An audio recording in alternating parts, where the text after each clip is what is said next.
নমস্কার সবাই, কেমন আছেন আপনারা? আশা করি সবাই খুব ভালো আছেন। আমিও খুব ভালো আছি। আগের দিন ভিডিওটা শেষ করেছিলাম আমরা কিন্তু সাইট সিনে যাচ্ছি এটা বলে। কোথায় সাইট সিন যাচ্ছি সেটাই আজকে আমি আপনাদের সাথে শেয়ার করতে এসেছি।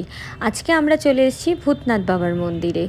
শিব ঠাকুরেরই একটা রূপ ভূতনাথ বাবার মন্দির, সবাই জানেন। ঋষিকেশে এই মন্দির খুবই পরিচিত একটা মন্দির। তাই আমরা দেরি না করে পরের দিন সকালবেলাতেই ভূতনাথ মন্দিরে চলে এসেছিলাম পুজো দেবো বলে। তো আমি আর নাক্স একটু, যেহেতু পাহাড়ের ঢাল রাস্তা, তাই জন্য একটু দুজনে মজা করছিলাম। মজা করতে করতে মন্দিরের সামনে চলে এসেছিলাম। মন্দিরের বাইরে বেশ কয়েকজন লোক এসেছিলেন, সবাই এক এক করে ঢুকছিলেন, পুজো করছিলেন। মন্দিরের ভিতরটা কিন্তু এরকমই ফাঁকা ছিল, দেখেও বেশ ভালো লাগলো। ভিতরটা এইভাবে ফাঁকা, সবাই এক এক করে আসছে, পুজো করছে। আমি ভাবতে পারিনি যে এখানে নিজে হাতে এইভাবে শিবের মাথায় জল ঢালা যাবে বলে, কিন্তু শিব ঠাকুরের মাথায় জল ঢালতে পেরে সত্যিই মনটা খুব ভালো হয়ে গেছিলো। আমরাও খুব শান্তি মনে পুজো করলাম। ঠাকুরমশাই খুব ভালো করে নাম গোত্র দিয়ে পুজো করিয়ে দিলেন, খুবই ভালো করে পুজো হয়েছে। দিয়ে পুজো হওয়ার পর তারপরে আমরা আরেকটা জায়গায় যাব বলে বেরিয়ে গেলাম। আর এখানে দেখুন রাস্তার মধ্যে একদম চোখের সামনে ময়ূরটা ছিল। নাক্স তো দেখে খুব চিৎকার করছিল, মাম্মা পিকক করে করে একদম চিৎকার করছিল। ও আসলে কখনো চোখের সামনে দেখেনি এত সামনে থেকে। আজকে দেখে ও একদম পাগলের মতন করছিল, পারলে ধরেই নেয় আর কি। ও তো ভয় টয় পায় না, কোনো কিছুকেই ভয় পায় না। আমি এখন যেখানে এসেছি সেই জায়গাটার নামটা আমি জানতাম। আর আমি বারবার শুধু আমাদের যে ড্রাইভার দাদা ছিলেন তাকে আমি বলছিলাম, দাদা যেখানে একটা সাদা রঙের শিব গঙ্গার মাঝখানে আছে তার স্ট্যাচু, সেই জায়গাটাতে যাব। কিন্তু আমি নামটার কিছু দুটো জায়গা যে একটাই জায়গা সেটা আমি আর বোঝাতে পারছিলাম না। কিন্তু পরে যখন গিয়ে দেখলাম এই শিব ঠাকুরের স্ট্যাচুটা এখানেই আছে, তখন আমার মনটা একটু শান্তি হলো কি না, যাক আর তাহলে খুঁজতে হবে না। আমরা আজকে চলে এসেছি পরমার্থ নিকেতন আশ্রমে। এখানে এত সুন্দর, এত শান্ত পরিবেশ, এর ভিতরে থাকারও জায়গা আছে, খুবই কম খরচে থাকার জায়গা আছে, যেটা আমরা আগে সত্যি জানতাম না। জানলে আমরা এখানেই হয়তো থাকতাম। থাকার জায়গা আছে এবং তার সঙ্গে ক্যান্টিন আছে, যেখানে এত ভালো, এত সুস্বাদু খাবার। ওখানে লস্যি থেকে, মইতো থেকে, ধোসা, রাইস, রুটি সমস্ত কিছু পাওয়া যায়, সব কিছু, কফি, চা সব কিছু পাওয়া যায়। আর খুবই পরিষ্কার এবং সেলফ সার্ভিস, খুবই ভালো খাওয়া দাওয়া আর কি ওখানে। তো আমার তো বেশ লেগেছে। কিন্তু এখানে ঢুকেই যেটা দেখলাম, শ্রীকৃষ্ণের জীবন কাহিনীর সমস্ত কিছু এখানে মূর্তির মাধ্যমে বর্ণনা করা হয়েছে। আমার বেশ ভালো লেগেছে জায়গাটা।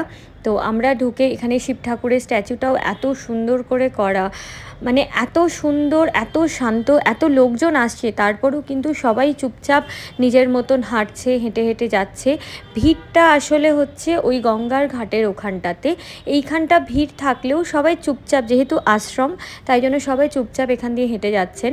এখানে এসে প্রচুর বাঙালির সঙ্গে দেখা হয়েছে, এখানে অনেক বাঙালিরা এখানে থাকছেন।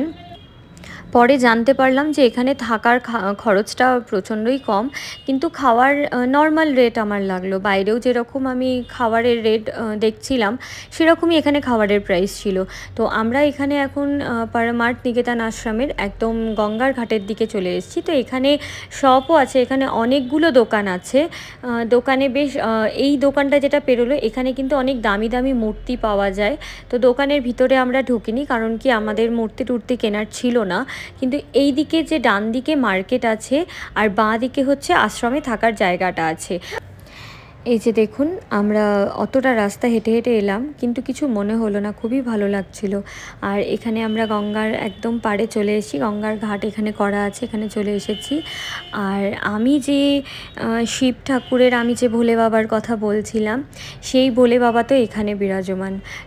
ঠাকুর নিজেই নিশ্চয়ই আমার মনের অবস্থাটা বুঝতে পেরেছিলেন, তাই তিনি দেখা দিলেন। আমার সত্যি এত ভালো লাগছিল, কারণ কি আমি একদম ভুলে গেছিলাম যে জায়গাটার নাম কি। আর পরমার্থ নিকেতন আশ্রমে যে এখানেই যে শিব ঠাকুরকে পাবো, এটা আমি একদম জানতাম না। আমি ভিডিও দেখেছিলাম, কিন্তু আমি ভুলে গেছিলাম। অতগুলো জায়গা আসলে আমি লিস্ট করে এসেছি যে এখানে এখানে আমি যাবই, কিন্তু এখানে এসে আমি এই জায়গাটা একমাত্র ভুলে গেছিলাম। যাই হোক, শেষমেশ ভগবান যে দেখা দিলেন এটাই আমার পরম সৌভাগ্য। তারপরে ওখান থেকে ঘুরে এসে একটু ভিতরে ডান দিকে যে মন্দিরগুলো ছিল ওই মন্দিরের দিকে এগোতেই দেখলাম একটা শিবলিঙ্গ আছে, শিবলিঙ্গের মন্দির আছে। আর এখানে এই হনুমানজির এত বড় একটা মূর্তি আছে, এই মূর্তির সামনে সবাই দাঁড়িয়ে দাঁড়িয়ে ফটো তুলছিল। তো আমরাও একটু ফটো তুললাম। আর নাক সেখানে বেশ খেলার জায়গা পেয়ে গেছিলো, তাই খেলছিল। আর এখানে হনুমানজিরও একটা মন্দির আছে, কিন্তু হনুমানজির মন্দিরটা বন্ধ ছিল। তারপরে হনুমানজির মন্দিরের পাশ থেকেই বেশ ওপরটা একটু দাঁড়ানোর জায়গা আছে, এত সুন্দর লাগছিল গঙ্গার হাওয়াটা। আর তারপরে এই দেওয়াল ধরে পুরো রামায়ণটা বর্ণন করা আছে, এত সুন্দরভাবে বর্ণনা দেওয়া আছে রামায়ণের, এত সুন্দর দেওয়ালের খোদাইগুলো হয়েছে, খুবই ভালো লাগছিল। মানে এসব জায়গায় সত্যি এই কারুকার্যগুলো দেখতেই বেশি ভালো লাগে। নাকশ দেখছিল আর নাকশ বারবার হনুমানজিকে জয় শ্রীরাম বলছিল।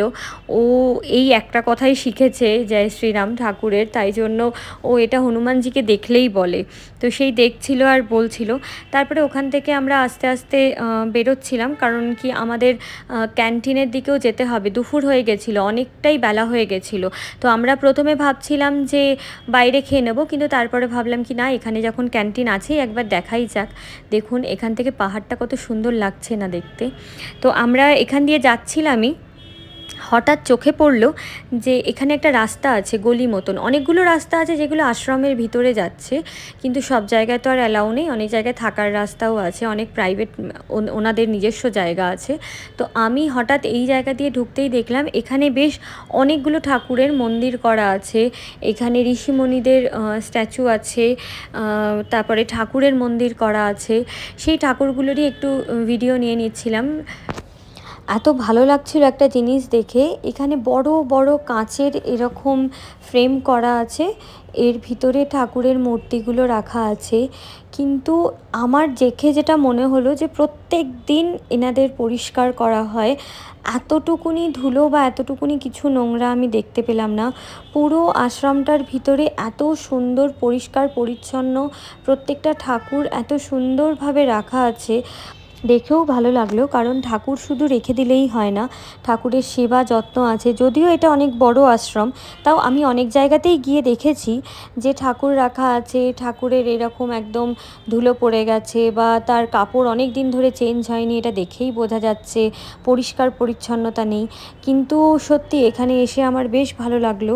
মানে ঠাকুর যে বস্ত্র পরে আছেন সেই বস্ত্রগুলো এতটা পরিষ্কার, মনে হচ্ছে যেন আজকেই নতুন বস্ত্র তাদেরকে পরানো হয়েছে। ভগবানের দর্শনের পর আমরা সোজা খেতে চলে গেছিলাম, অনেকটা বেলা হয়ে গেছিলো। আর এই যে দেখছেন আমাদের হোটেল, এই হোটেলের পাশ দিয়ে এই পাহাড়ি রাস্তাটা আরও একটা মন্দিরে যায়, কিন্তু খুবই সুন্দর মন্দিরটা। সেই মন্দিরটা দেখতে হলে দেখতে হবে আমার নেক্সট ভিডিওটি। ততদিন সবাই ভালো থাকবেন, সুস্থ থাকবেন।